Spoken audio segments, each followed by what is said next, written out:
Hello, Ramley. Put your horns up. It's victory week. We got another win in the books. Man, finally it feels like things are going according to plan and how we really expected them to go at the beginning of the year. I'm your host, Jonathan Sanchez at King_John22 on Instagram. Be sure to follow the show at Ramit Radio on Instagram and TikTok. We're still looking to get to those 1,000 followers on either of the pages so that we can give away that Matthew Stafford jersey. Really excited to get that to one of you guys. It does have the Super Bowl patch from being Super Bowl winners in LA, and we're really hoping that we can, climb back to that same feeling. The way that the defense has been playing, the way that I know the offense can get back to playing under Sean McVay, it's not something that's completely out of the realm. Obviously, the Chiefs are the Chiefs. They're undefeated, and now they have D-Hop, which is not good for anyone in the league, but who knows? They might be taken down before we have to meet them in the Super Bowl if we get that far. Today, I'm going to be talking about the Rams versus Seahawks game. What a win. What a polarizing win for the team. I think it's going to be one of the wins that the team can lean on for the rest of the year to just show and prove to themselves how gritty, how intense the team is, how much they're not going to give up, and just how strong, like that strength that they had to bounce back after that first half meltdown, which was completely uncharacteristic for the team that we saw this year, to have that kind of a bad ending to a half, but for them to bounce back and really hold it down in the second half, to me, said a lot about the team. So I'm going to talk about 5 things that I took away from the Rams versus Seahawks game. So this is 5 things from Rams versus Seahawks. Number 1, Fisk, Braden Fisk. That guy is the real freaking deal. He had 4 tackles, 2 sacks, 2 tackles for loss, and he added 2 more quarterback hits on top of that. So he really could have had 3 sacks or more in that game. He looked explosive off the line. He was getting through people with one move. He was doing multiple moves. He was getting to the quarterback really quickly, and he was actually holding his gap on run plays to get those tackles for losses too. So to me, it looked like he really took that step forward. He had already looked like a disruptive force, but against the Seahawks and Geno Smith, he was finally had that super ultra productive game. It's something that we're really hoping and we really need to see from the team going forward, from all the defensive line, because it's really the strongest point of the defense right now is how much pressure, how often we're getting to the quarterback, how much pressure we're putting on the quarterback and forcing them to be opposing quarterbacks to be perfect on every pass play. They can't take a pass play off. They can't, go to the line and say this is going to be a nice, easy pass play, because even if it's on quick hitting stuff, this defensive line is just getting to the quarterback so fast. So if it's not on the first read, if they're not doing that, then it's been an issue for opposing quarterbacks. So I really hope that, the kingpin himself, Braden Fisk, can continue to keep it up, continue to be disruptive, and take that on to the rest of the year. So number 2 from the Rams versus Seahawks game is it was completely clear to us that trading Matthew Stafford or Cooper Kupp would have killed any chances for the year, honestly. Stafford did what he does. He drove down the field for a game-winning drive in overtime. He drove down the field to make sure that we scored points in the second half to put us up. Unfortunately, the Seahawks tied it up, which was fine because we won the toss. We were able to get the ball first. Actually, we didn't. We lost the toss. We got the ball second, and the defense held up and got that 4th down stop in overtime. And then also Cooper Kupp, he went 11 for 104 on his second week back from missing an extended period of time. So getting him back in the offense, obviously losing Puka is something that he's going to have to learn from. But having Cooper Kupp out there, it saved the team. It saved the team. Number 3 from the Rams versus Seahawks game. Number 3 from Rams versus Seahawks is D-Rob stepped up. Demarcus Robinson, I have to give you your flowers, man. You stepped up when your opportunity came. You know, Puka made a boneheaded decision that he's going to have to learn from, got himself ejected. There's an entire second half where D-Rob had to be the next guy up, and he showed up. He got 6 receptions for 94 yards and 2 touchdowns with the game-winning walk-off touchdown. You can't ask for much more from that from a guy that... You can't ask for much more from a guy that is supposed to be your third option on the offense and the passing offense. Possibly even your fourth option if you have Kyren Williams up there as a more priority. So that was number 3. Number 4 from the Rams versus Seahawks game. Defense. The defense and Puka together, they had the worst 60 seconds of game time that we've had all year. You know, the defense completely melted down. Puka got completely baited into throwing a weak punch. It wasn't even a good punch. He didn't even, fight, really. He just threw a weak punch right in front of the ref. And obviously, every single time, that's going to be enough to get yourself ejected in the NFL with the way the rules are set up. So even though those last 60 seconds of the first half almost ruined the game, realistically, with how many points, those 2 touchdowns, thank God the missed extra point happened for the Seahawks. Because if not, it would have been 21-20, and the Rams would have still had work to do at the end of the game to try and close it out. But luckily, the defense stepped up. Those guys that I talked about earlier did what they had to do and did what they did with Cooper Kupp, D-Rob, Matthew Stafford, with all 3 of those guys really showing up in a day that offense, it wasn't the shiner. It wasn't at all. Cam Kitchen showed up. He stepped up and did his thing and, really saved the team from shooting itself in their foot, honestly. So number 5. For number 5 takeaway from the Rams versus Seahawks game is outside of those final 60 seconds of the first half, the defense looked really strong. They continue to look really strong. I've been really impressed with the way that Chris Shula has these guys ready to go week in and week out. He puts the guys in the right place. I don't know if he has some kind of crystal ball or magic 8-ball, but there's these guys that were deemed untalented by the rest of the team. McCollin, people like him, they were undrafted free agents, undrafted rookies that now have solidified a starting role for themselves. He had his interception. Cam Kitchens, another high draft pick. He went and got 2 interceptions with the pick 6. He was someone that I was really excited about during my draft class episodes where I was breaking people down. And I said it there that he was someone that was a ball hawk. He showed those ball hawk abilities at Miami. He continued to improve throughout the year. And he put himself in the right positions twice. That was probably, to piggyback off of Chris Shula and the game plan that he's calling. But Cam Kitchen was finally had his opportunity to be there to piggyback off of the pressure that the defensive line was bringing, because that pick 6, it only happened because Geno Smith was getting hit at the same time. There was no mustard on that throw. It didn't get to where it was supposed to get to, that ball that he threw. And Cam Kitchens, he was there to make sure that he got it, and he got both hands on it. He secured the ball. Even though he had to go down to one knee, this isn't college. It doesn't matter. He got back up. He ran the length of the field. He either tied or set the franchise record for longest interception return. So huge congratulations to him. Huge congratulations to the defensive line continuing to do its thing. The Rams got seven sacks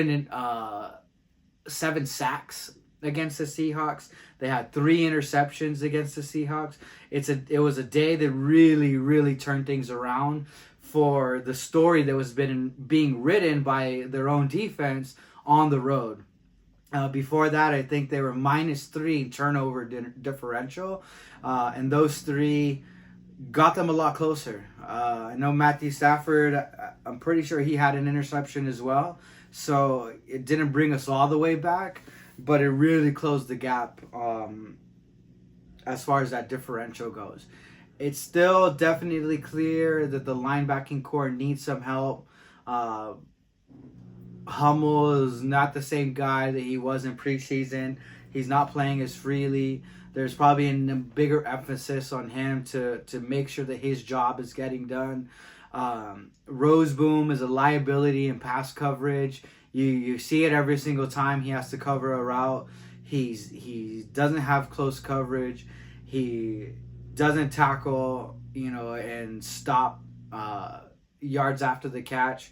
So there's still definitely a gap right there in the middle of the field, which is where the Rams were continuously got attacked right over the middle of the field. JSN,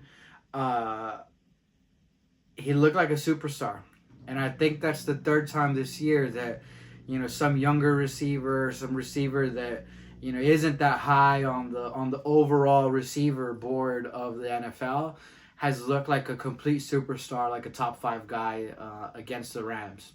And it's starting to be obvious that it's because the easiest passes on the field are usually the ones right over the middle, and we don't have the linebacking core to have a quarterback, fear throwing over the middle. So that's something that is going to continue to be exposed. It's going to continue to require work throughout the weeks and at practice, but with the way the defensive line is playing, the way that these defensive backs, the safeties, the corners have been playing, it's something that we can live with at this time. It's something that we're going to be able to get through with. As we get closer to the playoffs, it might be a bigger issue, but we just got to continue to win games to even consider the playoffs still. It was just 2 or 3 weeks ago that the whole season was on the line. They were considering trading Matthew Stafford. They were considering trading all the key pieces, the people that have been around forever.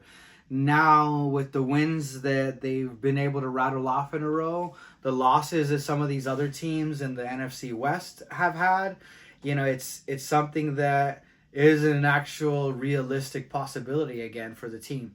The way that the Seahawks have come crashing down, the way that the Niners have been really bad against the NFC West this year, the way that the Rams have come roaring back, and then all of a sudden the Arizona Cardinals are in the first place of the NFC West, which is something that really I didn't hear anyone talking about. It was a story of the Niners versus the Rams at the end of the year to see who's going to take over, who's going to win the NFC West and secure that home game. So it's something that we have to continue to develop, to work on. The offense has really been the weak point of the team the last couple weeks. Against the Raiders, the offense looked really bad.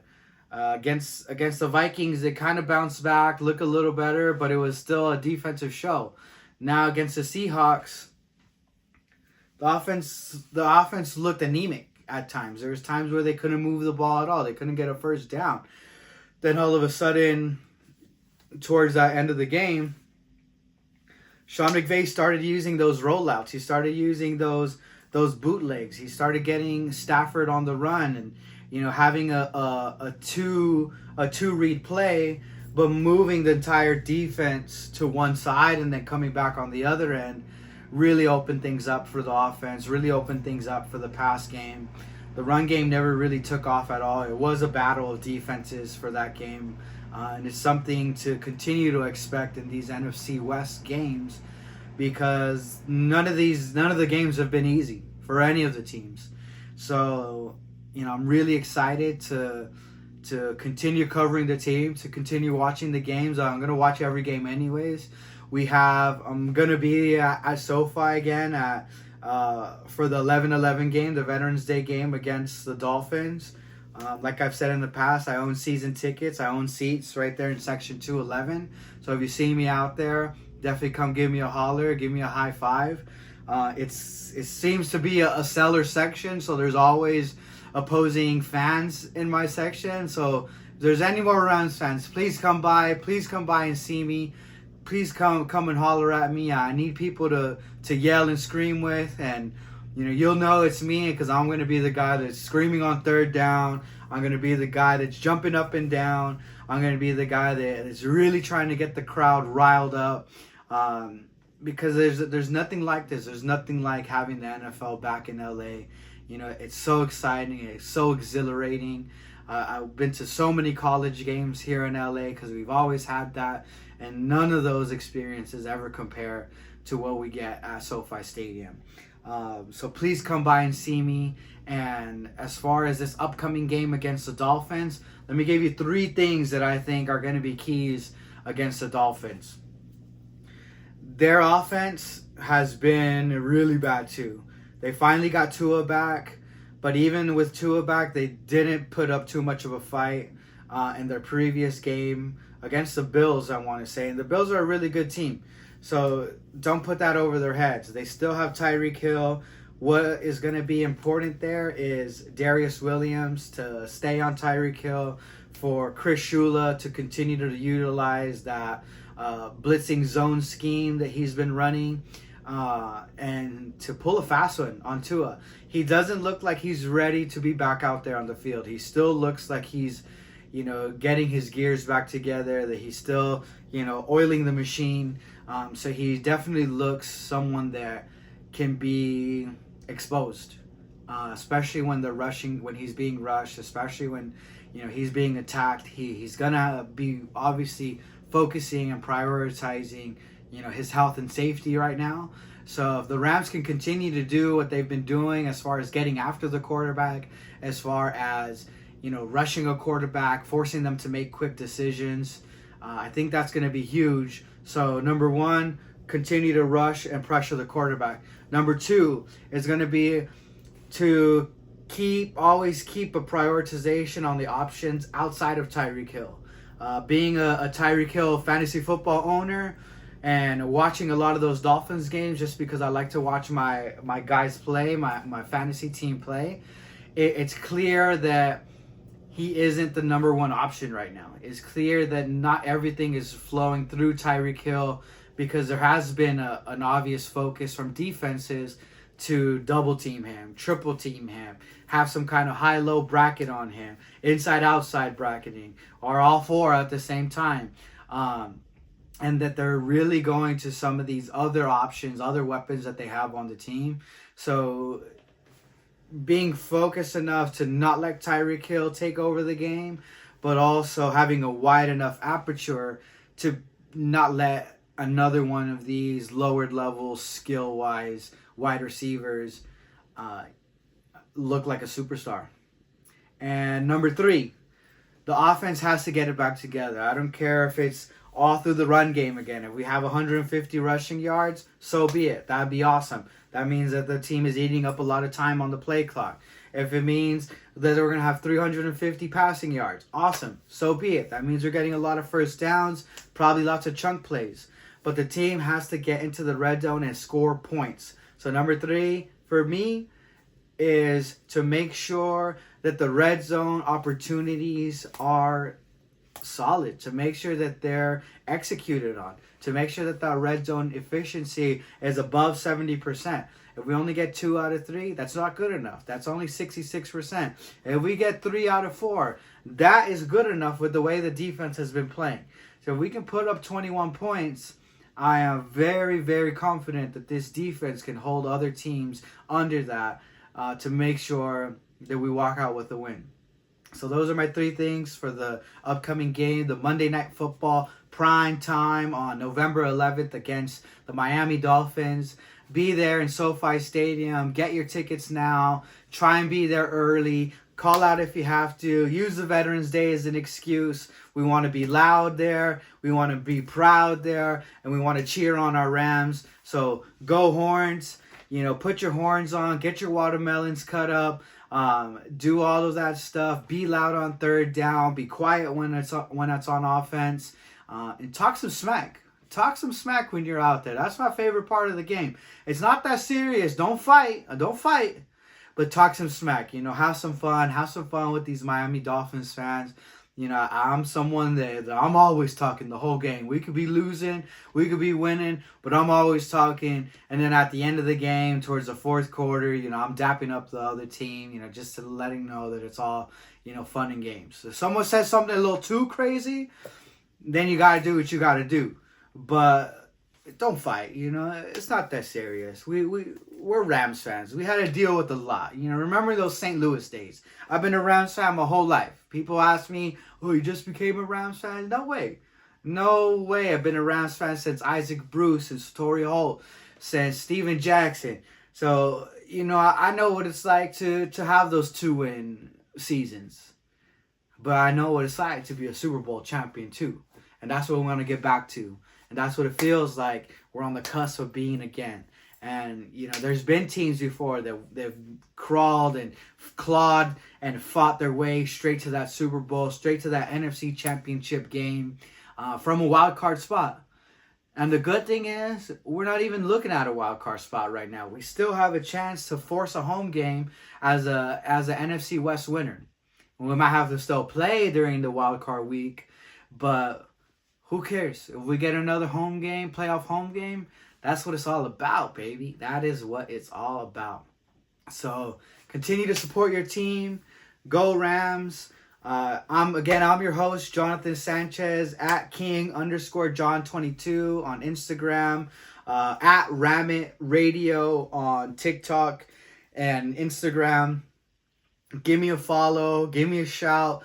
Let me know what you think. I love all the comments. I love all the feedback. Definitely looking forward to continue to grow the audience and, get more feedback from you guys and just develop a community. So somewhere that we can talk Rams, somewhere that we can be honest. I'm not, have you seen some of my other episodes? I'm not riding 100%, if you know what I mean. I ride for my team for sure, but man, I'm not being delusional and saying that everything they do is all fine and dandy. I'm gonna be critical. I was critical on Snead. I was critical on McVay early in the year, being too aggressive. I was critical on Shula in his first few games, even though it's his rookie season as a DC. So I'm someone that's realistic and that has high expectations for this Rams team because I know what they can do. We've all seen it. We saw it last year on the way that they clawed back. We're seeing it this year on the way that they're clawing back. We've seen it in 2020 on the way that they won that Super Bowl and lost people during that Super Bowl that were really important, like OBJ. And it's really looking like something that can be sustainable, man. Like, everyone said the defense was going to be sorry. Just because we lost Aaron Donald, that we were going to be sorry. And now look we have Fisk out there doing things, that Aaron Donald did. I'm not saying he looks exactly like him, but man, that boy is disruptive. Now we have two real outside rushers that, man, if they were producing outside like that when Aaron Donald was here, man, it would be relentless. It would be terrifying for opposing quarterbacks. And that's what it feels like right now. So stay with them. Stay with me. Give me a follow. We're trying to get to those 1,000 followers so I can give away that Rams jersey, the Matthew Stafford jersey. So continue to stay on me. And I'll see you here next week. Peace.